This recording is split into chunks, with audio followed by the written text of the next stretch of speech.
Good morning, dear students. Welcome to the online classes. Well, today we will do the poem An Elementary School Classroom in a Slum, written by Stephen Spander. Stephen Spander was an English poet and an essayist.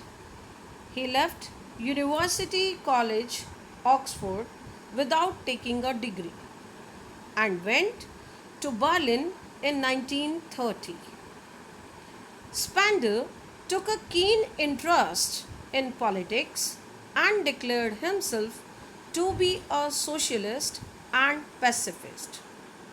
Books by Spander include Poems of Dedication, The Edge of Being, The Creative Element, The Struggle of the Modern, and an autobiography, World Within World.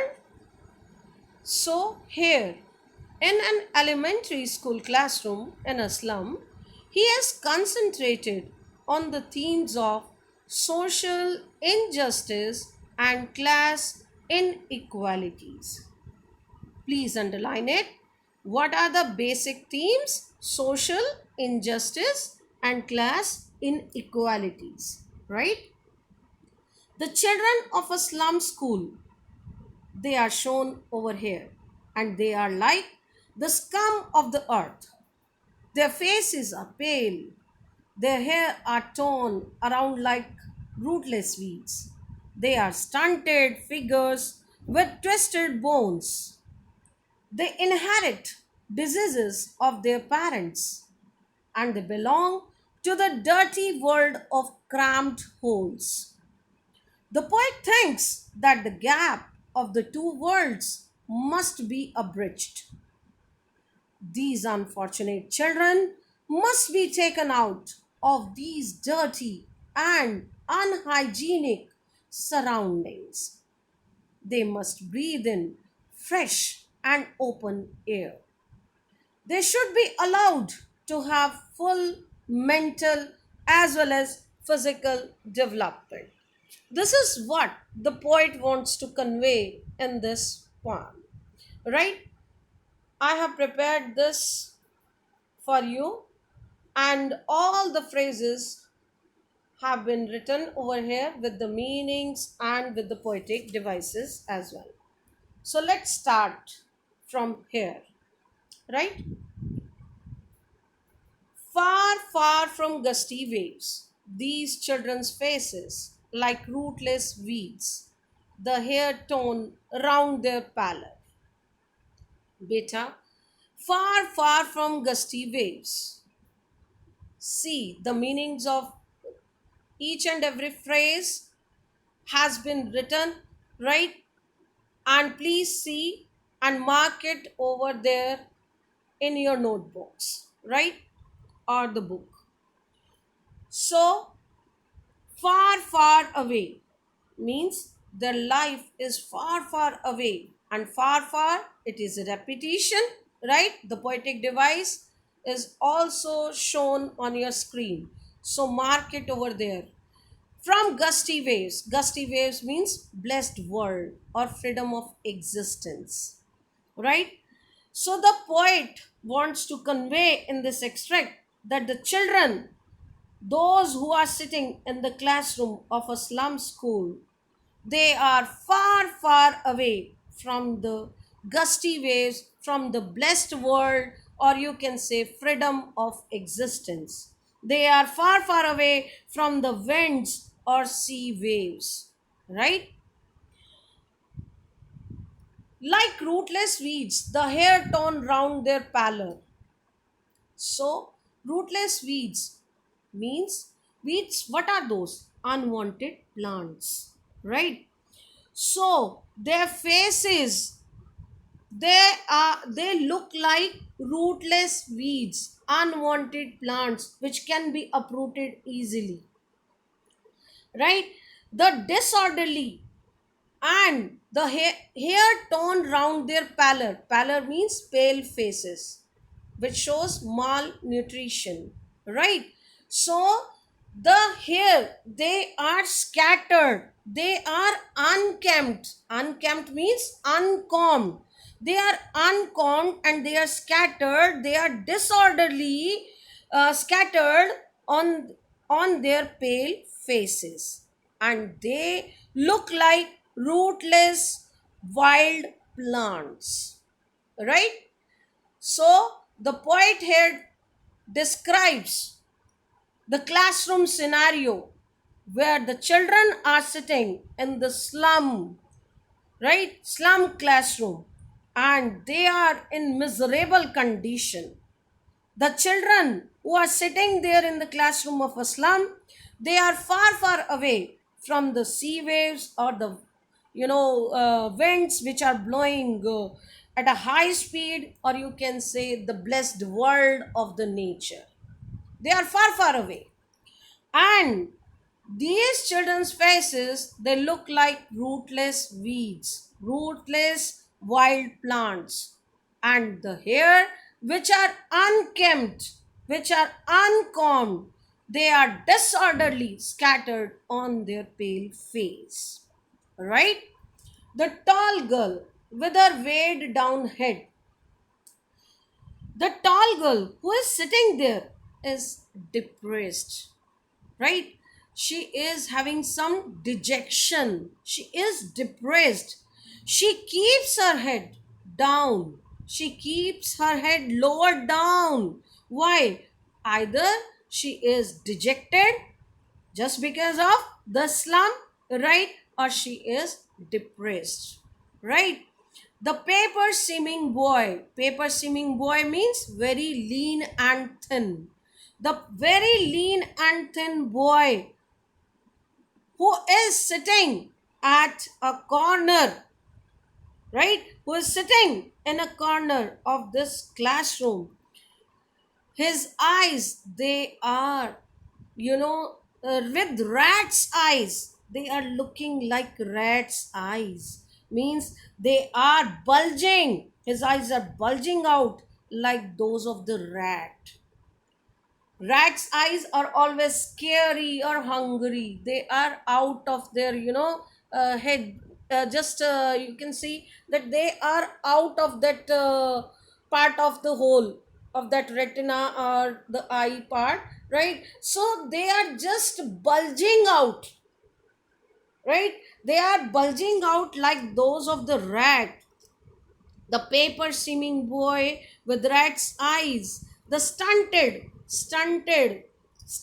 means which is, undeveloped or not fully grown.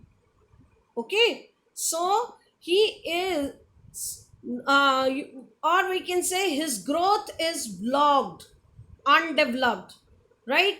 And the body that remains, undeveloped, or we can say that he is showing the lean and thin physique, right?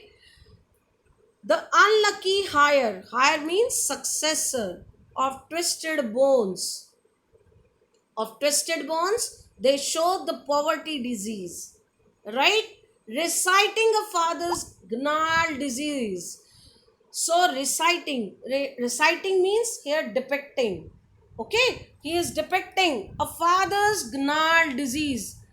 So here gnarled means naughty, gathedar, naughty disease, or disease that shows again poverty followed by vengeance.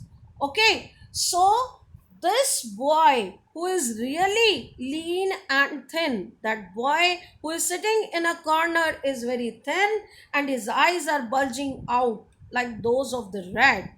His growth is blocked and the body remains undeveloped. He inherits twisted bones of his parents. Actually, he is not reciting a lesson. He is lesson from his desk, no doubt. The book is open, but he is not reciting a lesson from his desk. He is enumerating, he is showing or depicting, or you can say reciting his father's naughty diseases. The naughty diseases which he has inherited from his father, he is depicting those diseases, right? And these diseases, no doubt, they are, showcasing the poverty of these slum children, right? One unnoted, sweet and young, his eyes live in a dream of squirrel's game in tree room other than this. And on the contrary, there is a sweet young boy who is sitting at the back of the dark room. Dim class means there is no proper, light. Okay, so a sweet young boy who is sitting at the back of the dark room. He is unnoticed, sweet, and young. Right? His eyes live in a dream. Dreams seem to be alive in his eyes. He dreams of squirrel's game. He dreams of outdoor games. Outside this, dull and drab classroom, of what? He dreams of squirrel playing games. Where? In tree room. Tree room means a hollowness, or you can say a space in the room which she has made just like her home, right? You must have seen a squirrel. She comes out of the tree, then goes into that hole of the tree, uh, collects the grains, and then store them over there, right? So the boy is enjoying that squirrel's game outside of this drab and dull classroom, and he dreams of that squirrel playing games in the hollow of the tree. Other than this classroom scenario, other than this dull and drab classroom, right? Inattentive.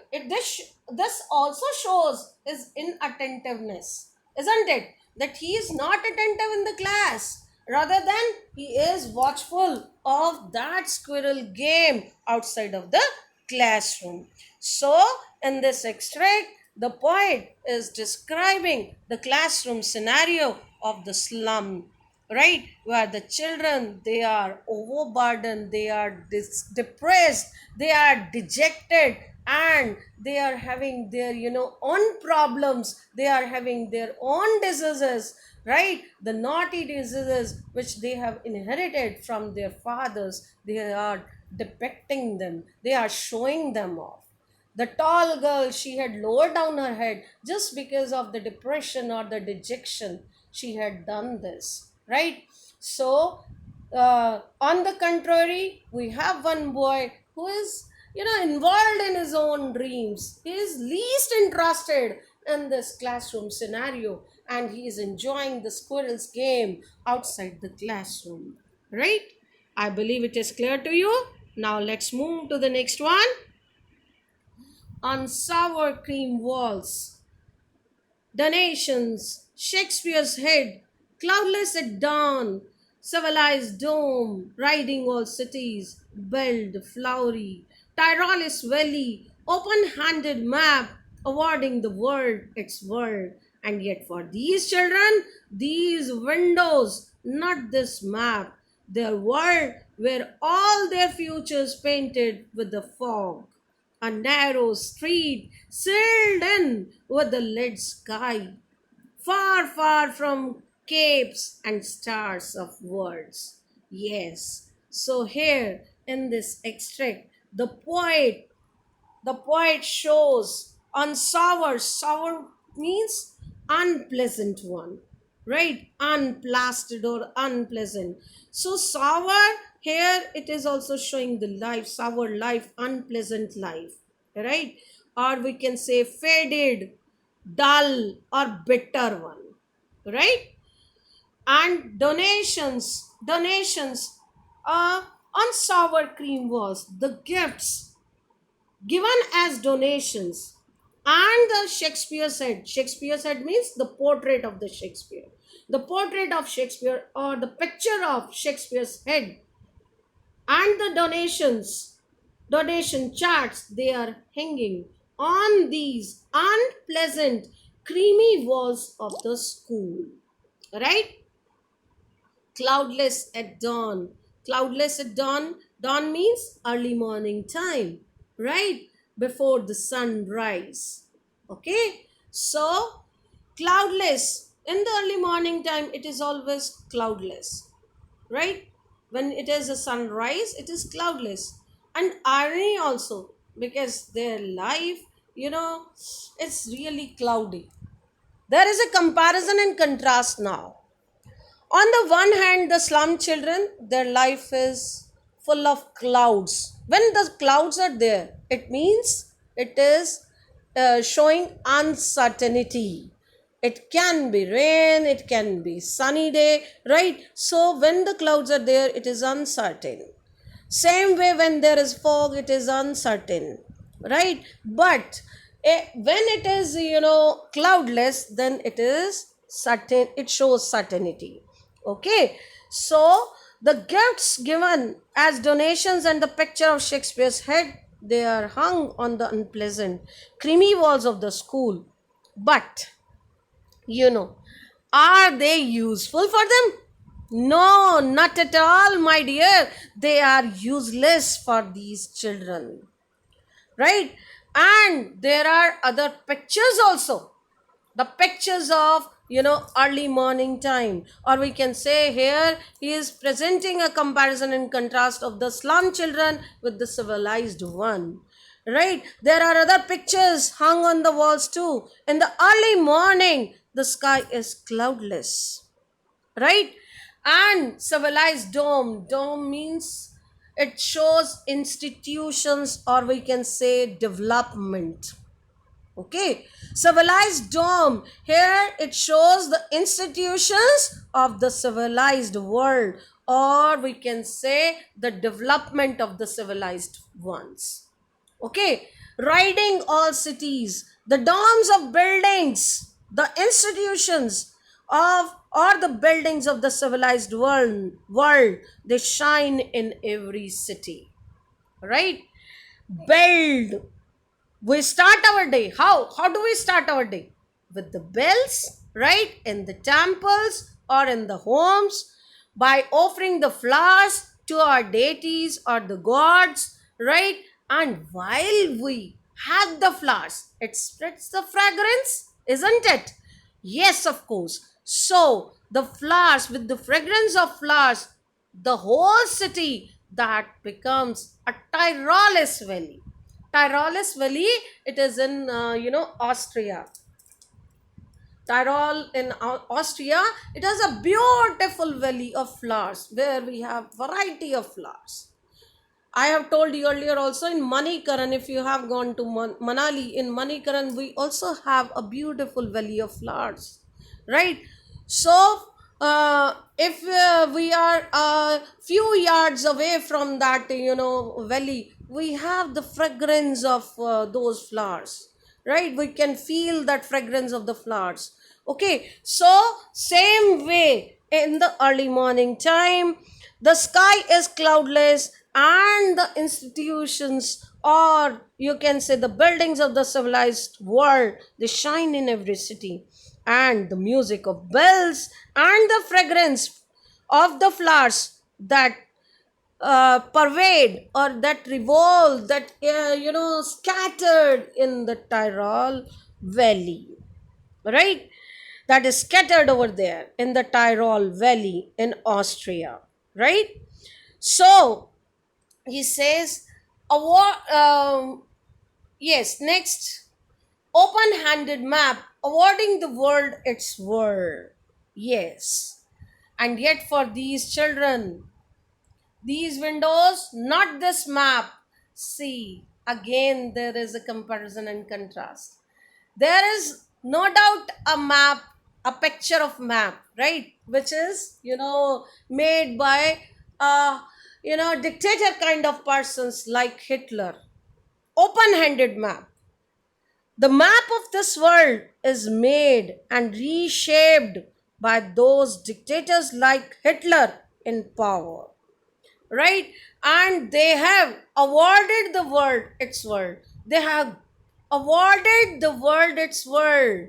What does this mean? They had made the partition, right? They partition it apart and impose their world of desires, of their own desires on others. They have awarded the world of their own desires, right? They have reshaped it, they have created it. That's why the word is here, open handed map, free hand map, right? Awarding means showing the world.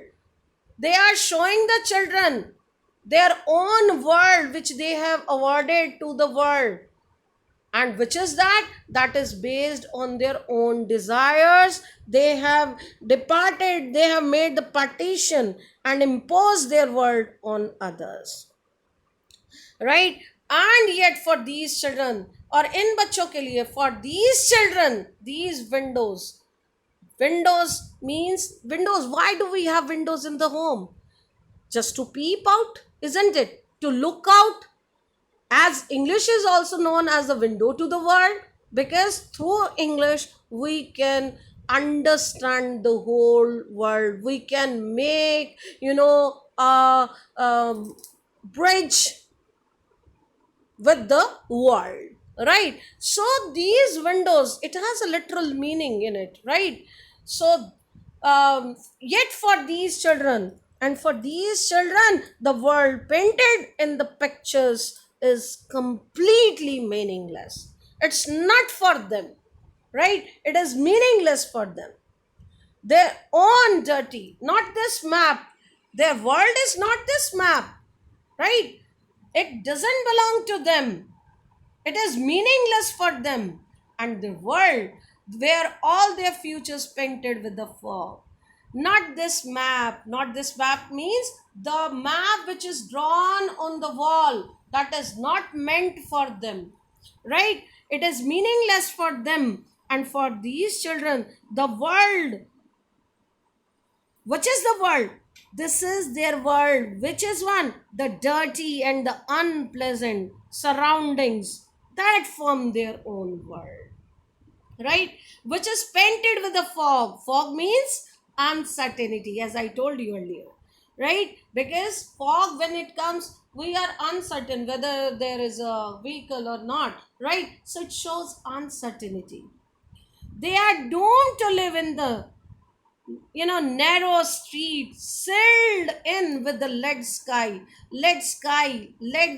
When the sky is of the grayish color, then again it shows the uncertainty. It can be stormy, it can be rainy, or it can be clear one also, right? So they are doomed to live in the narrow street, closed in by the bluish gray sky.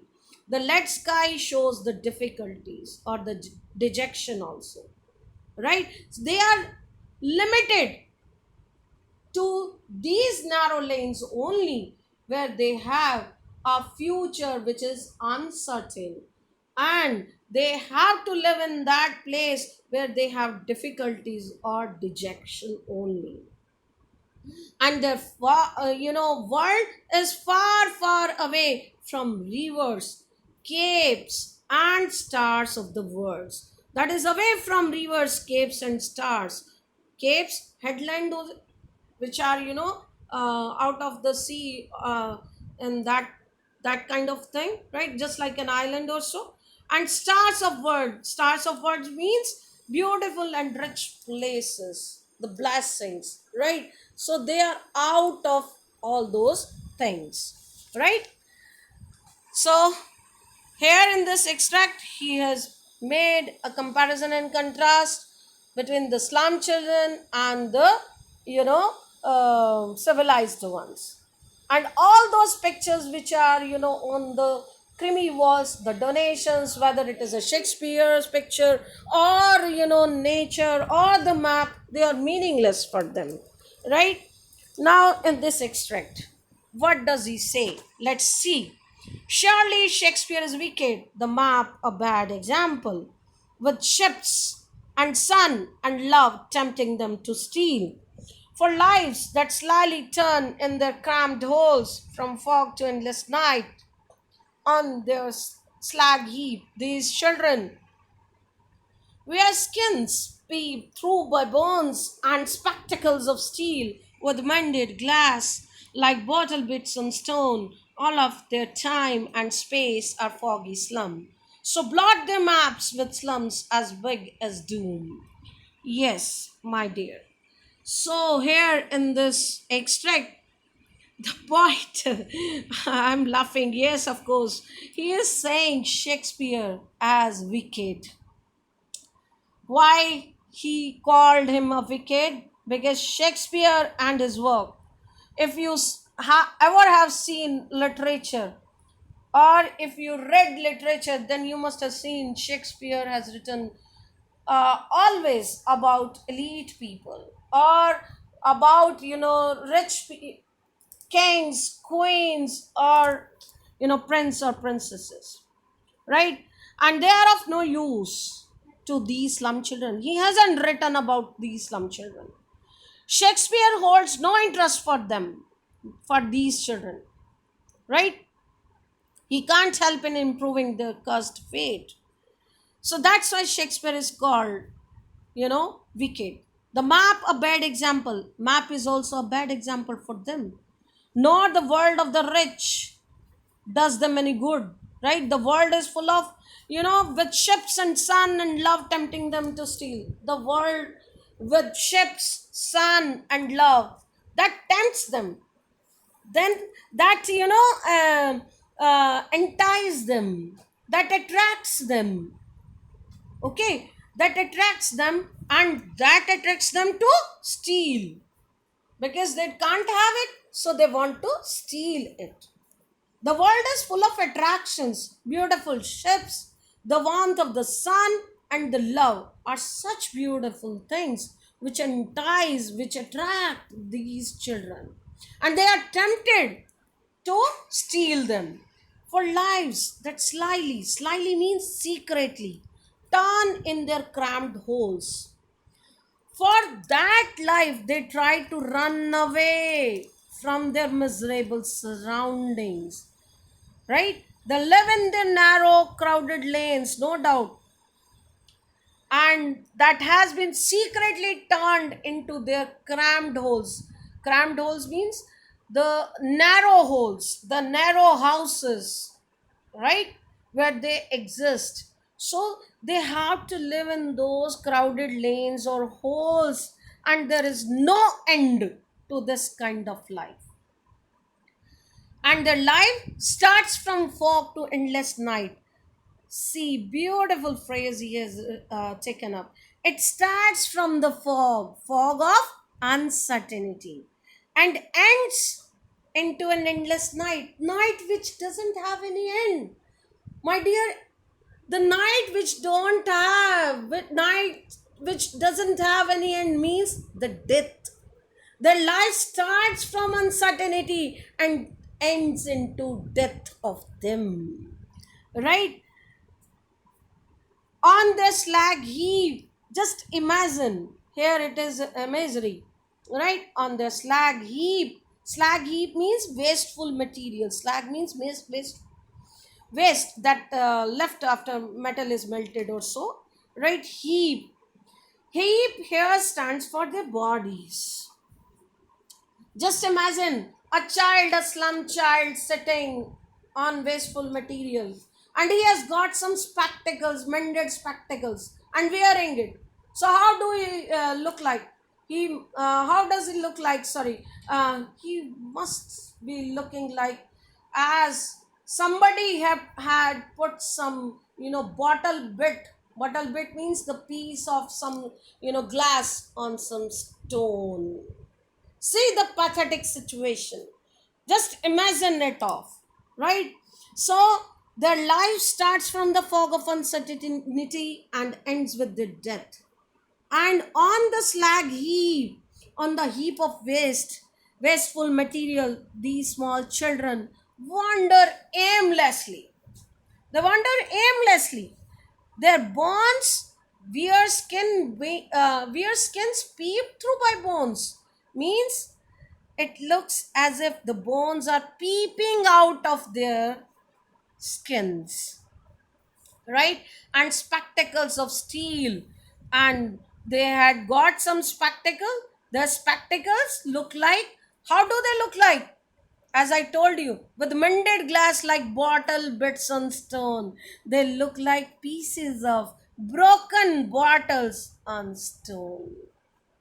How pathetic, isn't it? All their time and space is spent, all of their time and space, all of their existence, right? Their time and space are foggy slum that is completely unclear or uncertain. It is completely confined to this dirty and foggy slum, right? These slums, they are just living hells, isn't it? So blot their maps with slums as big as doom. And they are the blemish things. Blot means the blemish things or the stain, right?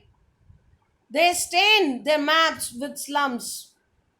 They are the blots on the world, on the map of the world, right? And they are as big as doom means the doomsday, the end of the day, right? So they are blots on the world of the rich, and the great people are on the map of the world, and they are as big, इतने बड़े हैं जितना कि ये पूरा, we can say, as doomsday, which never have an end or a beginning. It doesn't have any beginning or the end. It's as big as that end of the life, right? So in this extract, again, he has shown the pathetic or the miserable conditions of these slum children, right? And the nature which is tempting them to steal, right? Let's have the last extract, please. Unless governor, inspector, visitor, this map becomes the window, and these windows that shut upon their lives like catacombs, break, open till they break the town. Yes, now in this extract, he is urging, he's making an urge to the educators, to the governor who make the policies, right? So, policymaker, inspectors who are full of intellect, visitors means the society people. Okay, so he wants to make a coordination between the map of the civilized world and the world of the children, which is, not having any existence. There is no coordination between these two maps, and he wanted to make a coordination now. How? He says governors, teachers, inspectors, and visitors must abridge this gap. They have to do this. They have to make a bridge, right? To make a coordination between the map of the civilized and the map of, or the world of these slum children. This map becomes their window. This map means the breaking the wall of the class system. He wants to break this, right? And he wants to becomes their window to peep into it, right? They must peep into the world of the children living in the slums. And these children, these windows, it has a literal meaning. Somewhere it is a limitation. Naturally, windows limit us to be inside, right? Or to be outside. Okay, so these windows have limited them to live in these narrow lanes. They are the limitations. They are the thing through which we can look out, right? So he says These windows means in classroom. These are the limitations. Okay, so they must make their world the world of their these children too. Okay, he wants to say that they must peep into the world of the children living in the slum. They must make their world the world of the children too, that shut upon their lives like catacombs. Catacombs means underground grave, right? Graveyard. So that shut upon their lives like catacombs, break or break open till they break the town. The suitable and unsuitable environment of the slums has shut all their gates to progress, right? And they are lying shut like the underground graves. They are just like underground graves. They are living underground, right? So let's break this. Break or break. He is making an appeal over here by saying this word, break or break. These obstacles should be broken, right? Everything that binds them should be broken. Otherwise, they will break your town. They are just like mini atom bombs. They will break your town and show the children green fields. He makes an urge to show them green fields. They must be allowed to breathe in the open field and make their world, right? They should be given a chance to make this nature, the civilized one, as their own world. Run azure. Azure means freely, right? They must be allowed to breathe in the open air. Let them come out of their narrow lanes and dirty slums, right? Their world should extend to the sky, blue waves, and make their run azure on golden sand, and let their tongues run naked into books, right? Run into naked books means they should have some knowledge, or they should read the literature. The white and green leaves, they should know, or they should be a part of the nature. They should have white shows the knowledge. White shows knowledge, and green leaves shows nature, right? So they must be allowed to breathe in the open air. Let them come out of their narrow lanes and dirty slums. Their world should extend to the sky. Blue waves rising over the golden sand, right? Let the pages of wisdom be open for them. Let it be open for them. Their tongues may run freely without any check or fear. Why? Why? Because history theirs whose language is the sun. Only those people make or create history who have the warmth or the strength of the sun. Sun is the symbol of energy, right? So those people can create history only who have the strength or the energy like sun. Otherwise, no one can create history, right? The civilized people or reputed people, if he lives or if he dies, then everything comes in the news. But the slum children, this is a miserable condition. When do they, get birth, or when do they die? Nobody cares about it, right? So my dear, let's have that kind of feeling where we can make a bridge, a coordination between the civilized and the slum people. They are also a part and parcel of our own life. We should not deject them. We should also give them and make them a part and parcel of the nature. Otherwise, whatever the things are not given, everybody tries to, steal them. So the poet beautifully creates each and every, minute detail, and he wants to make an urge that let's do it, otherwise they will break your down.